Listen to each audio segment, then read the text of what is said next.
L'association s'honore particulièrement de réunir dans cette salle une diversité d'acteurs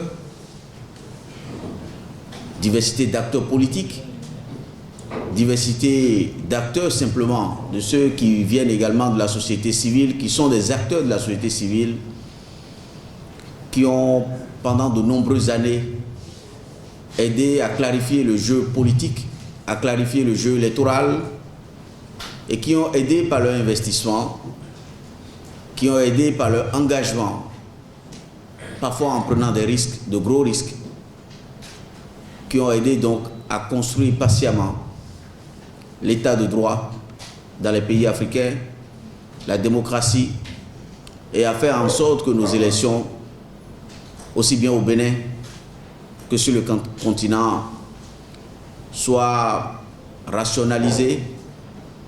Je ne vous rappelle pas, vous savez d'où nous venons, que le fichier électoral, c'est une longue bataille.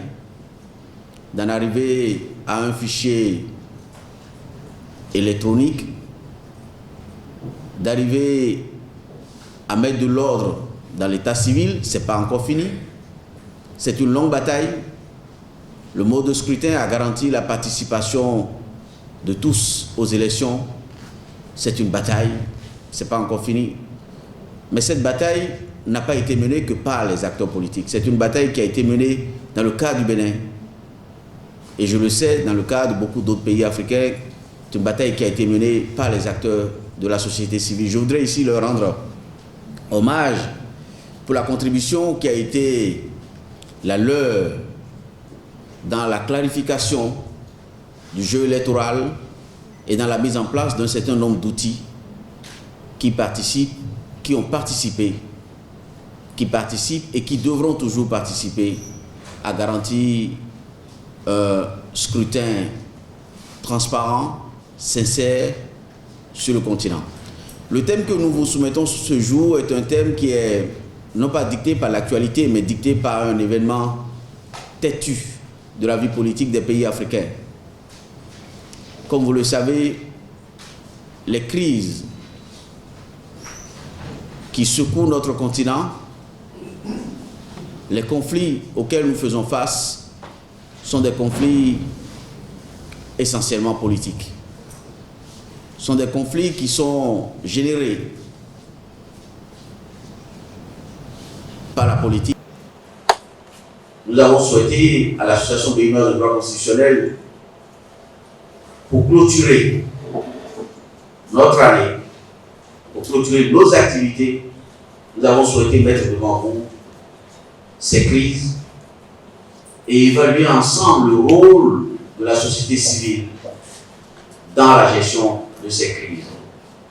Qu'ont-ils fait tous ces acteurs que vous connaissez au Bénin, qui parfois, à leur risque, s'invitent dans le débat politique? Pour beaucoup, non pas parce qu'ils le veulent, mais parce que, d'après ce que certains me disent, parce que le devoir les appelle. Les membres de la société civile, les institutions, comme les représentants de la société, de même que les députés sont les représentants politiques de la société. Et je ne peux pas concevoir, pour moi, il n'est pas acceptable que la société politique, si je peux l'appeler comme ça, et la société civile se regardent en chair de faïence, alors qu'il faut que ces deux sociétés marchent en tandem. Parce qu'il ne s'agit pas de détenir le pouvoir et d'écraser ceux qui n'y sont pas, sachant que lorsque ceux-là viendront à leur tour au pouvoir, donc c'est d'écrasement et d'écrasement, il faut que ça cesse. Des crises politiques, la jeunesse ne veut plus en entendre parler et ne veut plus se retrouver objet, utilisé pour être au front, tandis qu'on lui donne des ordres, faites-ci, allez marcher, etc. Elle ne sait même pas pourquoi elle le fait. Il faut que ça cesse. Quelqu'un a dit une fois, tisser la nouvelle corde à l'ancienne. Mais si l'ancienne corde est effritée, je suis désolée, il ne faut pas tisser la nouvelle corde à l'ancienne. Donc il s'agit de dire à nos aînés de faire en sorte que la corde soit toujours solide, si je peux me permettre.